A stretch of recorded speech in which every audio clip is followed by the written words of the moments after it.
За. За нэр дэвшигчтэй энэ өдрийн минь төргий. Тэгээд нэг л асуулт байгаа.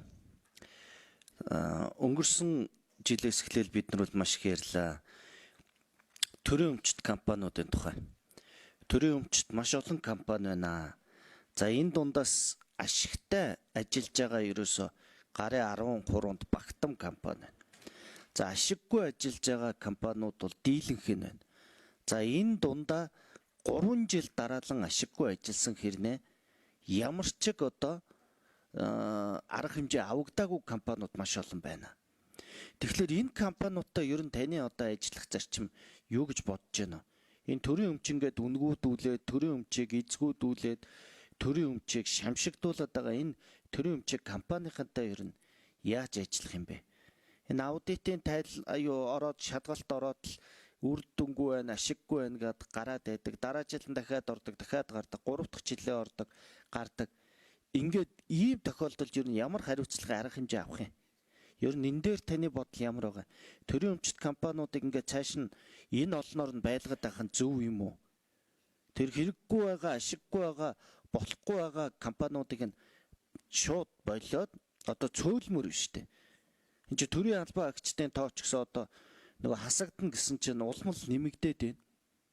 Одоо өнөөдөр нэмэгдчихэл биш үү? Хамтарсан засаг байгуулсан ялгаа байхгүй нэмэгдээл явчлаа.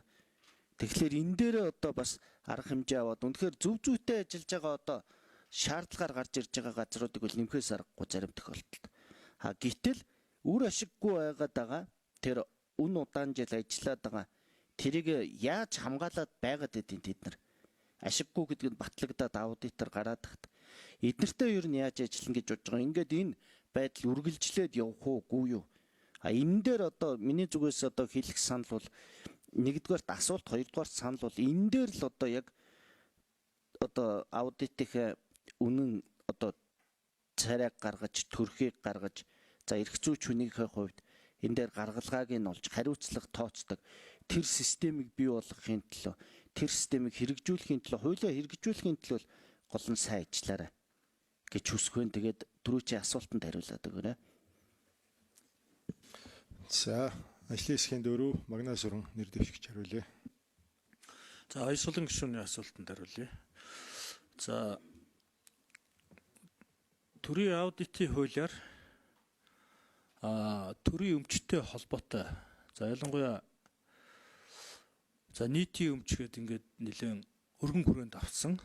За, өөрөөр хэлэх юм бол нийтийн ашиг сонирхлын төлөө ашиглах иргэдэд өмчлүүлснээс босоод газрын хэвлээ, за ан амтны нөөц, эрдэнэс одоо сангууд, төсвийн орлого, за төрийн болон төрийн өмчийн оролцоотой компаниуд ингээд энэ бүх эдгээрт хамаарах бүх хөрөнгө, за хуулиар нийтийн зориулалтаар ашиглах өмчөд хамаарах бүх хөрөнгийг ингээд одоо аудитэд хамруулж одоо хянжаахаар, за эдгээрийг аривч хямгч үр ашигтай зарцуулж байхаар ийм үзэл баримтлалаар хууль батлагдсан байлээ.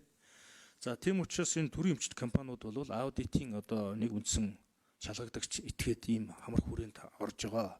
За тантай бол одоо санал нэг байна. Төрийн өмчт компаниудын үр ашигын асуудал.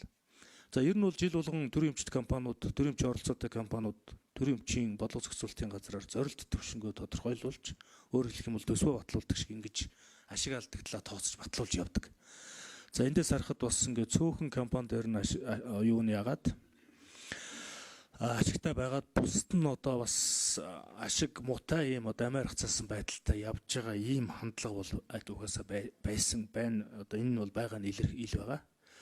Тийм учраас энэ тал дээр бол тусгайлан одоо санал боловсруулахад бол бэлэн гэдэг юм уу? Энийг бол болох юм бүрэн болцоотой байгаа. Яг гэвэл төрийн аудитын тухай хуульд нийтийн өмчийг ашиглалтыг сайжруулах ийм саналыг боловсруулж улсын хурлд үндэсний аудитын газар тавихаар ийм одоо суурь зохицуулалт байна лээ. Энэ хүрээндээ бид нар асуудлыг тавиад шаардлагатай бол холбогдох байнга ороо тэгээ улсын хурл тавиад засгийн газар дээр бас ингээд засгийн газарт бас зөвлөн туслах үйлчилгээгээ үзүүлээд ингээд хуулийн хүрээнд нь хамтарч ажиллах юм уу? Ингээд явах олон арга хэлбэрүүд байгаа.